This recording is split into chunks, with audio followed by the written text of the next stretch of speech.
Hello everyone, this is doctor Priyanshi Rai in front of you and आज मैं आपको आयुर्वेद के रिगार्डिंग बीएमएस के रिगार्डिंग एक इंट्रोडक्शन देने वाली हूँ। जो भी नए बच्चे बीएमएस में एडमिशन लेने वाले हैं या सोच रहे हैं कि एडमिशन लेना है तो उन्हें क्या पता होना चाहिए, क्या नहीं पता होना चाहिए, हम इसके रिगार्डिंग बात करेंगे। तो welcome to the world of Ayurveda. बहुत अच्छा वर्ल्ड है, बुरा नहीं लगेगा। तो सबसे पहले बीएमएस क्या है? बीएमएस मतलब bachelor of Ayurvedic medicine and surgery. इसका टोटल कोर्स होता है 5.5 years। ये कैसे स्प्लिट होता है हम पहले ये देखते हैं। सबसे पहले कि 3 इसके ईयर्स होते हैं। जो इसका एक एक ईयर होता है वो 1.5 साल का ईयर माना जाता है। मतलब कि जो एक प्रोफेशनल है वो आपका 1.5 years का माना जाएगा। अब पहले समझते हैं कि जो पहला प्रोफेशनल है वो 3 टर्म्स में डिवाइडेड है। जैसे कि आपके 11th-12th में एग्जाम्स होते थे, first term, second term, third term, ऐसे 3 टर्म्स में डिवाइडेड है 6-6 महीने के। तीनों टर्म में एक एक एग्ज़ाम होता है। मतलब जैसे अपना हाफ ईयरली, फर्स्ट ईयरली वगैरह होते थे वैसे टाइप के 3 एग्ज़ाम्स होते हैं। और हर जो टर्म होता है 6 months का, उसमें 3 PA होते हैं, मतलब कि टेस्ट होते हैं। ये सारे मार्क्स जुड़ते हैं आपके फाइनल मार्कशीट में और फिर आपका फाइनल रिजल्ट बनता है। ये अभी अभी नया क्यूरिकुलम आया है पिछले 2 सेशन से। इसके पहले नॉर्मल जैसे हर कॉलेज में होता है 1-1 साल का, वैसा ही था। ये हो गया कि आपका क्यूरिकुलम कैसे था। अब सब्जेक्ट कैसे हैं? यहाँ पे बहुत ज़्यादा टैबू है कि संस्कृत है, संस्कृत है, संस्कृत है। हाँ, संस्कृत है, संस्कृत श्लोक फॉर्म्स में है। पहले जो लिखे हुए थे चीज़ें, जो भी ग्रंथ वगैरह है वो संस्कृत में है, बट उनका ट्रांसलेशन हिंदी में दिया हुआ है। आपको हिंदी में पढ़ना है। कुछ श्लोक होते हैं जो आपको याद करने होते हैं, पर वो टीचर्स आपको याद कराएंगे। आपको सब कुछ संस्कृत में नहीं याद करना है कि संस्कृत ही पढ़ना है, संस्कृत ही लिखना है। No, it's not like that. ऐसा है कि संस्कृत की कुछ चीज़ें हैं उनको अपन ट्रांसलेट करते हैं, हिंदी में ट्रांसलेटेड है, इंग्लिश में ट्रांसलेटेड है। अलग अलग अलग स्टेट में अलग अलग तरीके से चलता है। फॉर एग्ज़ाम्पल एमपी में हिंदी में पढ़ाया जाता है, हिंदी डोमिनेंट है। वहीं साउथ इंडिया में आप देखेंगे तो इंग्लिश डोमिनेंट है। महाराष्ट्र में कई जगह पे इंग्लिश चलता है, कई जगह पे मराठी चलता है, कई जगह पे हिंदी चलता है। तो वो डिपेंड करता है। और ऐसा नहीं है कि एग्ज़ाम्स अगर आपके हो रहे हैं तो आप आंसर शीट में वही लैंग्वेज लिखोगे जिसमें आप पढ़ रहे हो। नहीं, वो आप कोई भी लैंग्वेज लिख सकते हो। जैसे मैं पर्सनली, मेरा मीडियम इंग्लिश है, बट मैं यहाँ हिंदी में पढ़ रही हूँ। मैं आंसर्स इंग्लिश में लिखती हूँ, मैं इंग्लिश हिंदी दोनों में लिखती हूँ। कोई प्रॉब्लम नहीं आती है, कोई मार्क्स नहीं होते, ऐसी कोई दिक्कत नहीं है। श्लोक जो आप सोच रहे हो कि याद नहीं होंगे, ऐसा नहीं है। सभी बच्चे, मैक्सिमम बच्चे इंग्लिश मीडियम से रहते हैं। अगर हिंदी मीडियम से भी हैं तो उन्हें कोई संस्कृत एकदम वो रट के नहीं आए हैं। हमारी फर्स्ट लैंग्वेज नहीं है संस्कृत।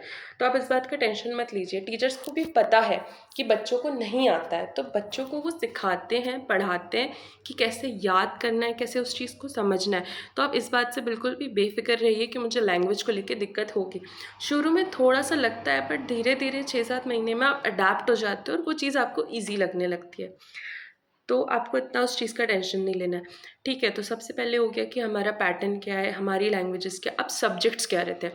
सब्जेक्ट्स आपके, जो आपने एमबीबीएस में सुने होंगे कि 19 सब्जेक्ट्स रहते हैं, वही यहाँ भी होते हैं, बट वो आयुर्वेदिक फॉर्म में रहते हैं। मतलब कि जो हमारे ग्रंथों में लिखा है, आचार्य चरक ने, आचार्य सुश्रुत, ये इनके कुछ है वहाँ पे ग्रंथ जो चलते हैं। जैसे महाभारत है, वैसे हमारे इसमें चरक संहिता, सुश्रुत संहिता है। इनने जो लिखा है उनके बेसिस पे हम पढ़ाई करते हैं। उनसे सब्जेक्ट्स निकले हैं, वो सब्जेक्ट्स हम स्टडी करते हैं।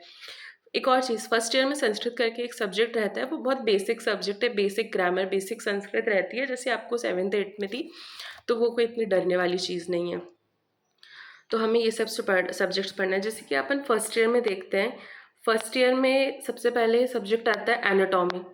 2 पेपर होते हैं इसके, एक होता है एनाटॉमी का पेपर और दूसरा होता है शरीर रचना विज्ञान। मतलब कि पेपर तो 2 होते हैं, उनका जो सिलेबस है वो तो स्प्लिट, और साथ में ऐसा नहीं कि मॉडर्न अलग आयुर्वेद अलग होता है, नहीं, वो साथ में होता है। जो भी टॉपिक है आपका, वो जो मॉडर्न में दिया है वही आपको आयुर्वेद में भी कंपैरेटिवली दिया रहता है। एग्जैक्ट अपन नहीं मान सकते कि ये मतलब ये, कंपैरेटिवली दिया रहता है। तो वो दोनों चीज़ें आपको पढ़नी होती हैं। मतलब 50-50 है, 50 आयुर्वेदिक पॉइंट है, 50 मॉडर्न पॉइंट है। ऐसे आपको फिजियोलॉजी भी रहता है शरीर क्रिया विज्ञान से। अब उसके बाद आता है एक जो पहला आपको आता है ग्रंथ, आप बोल सकते हैं, जो पहली हमें संहिता आती है, वो आती है अष्टांग हृदय।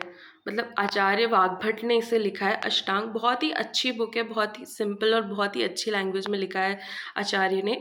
ये आपको पढ़नी होती है। इसमें संस्कृत में दिया हुआ, इसका ट्रांसलेशन दिया हुआ, आपको ट्रांसलेशन पढ़ना है, श्लोक आपको सारे याद नहीं करना है, बहुत कम ही श्लोक रहते हैं जो याद करने होते हैं। और धीरे पुश मत करिए, धीरे धीरे जब आप पढ़ेंगे तो आपको अपने आप याद होने लगेंगे। आप टेंशन मत लीजिए उस चीज़ की मुझे इसे याद करना ही, आज बैठ के इसे रटना ही। No, that's not the thing to do.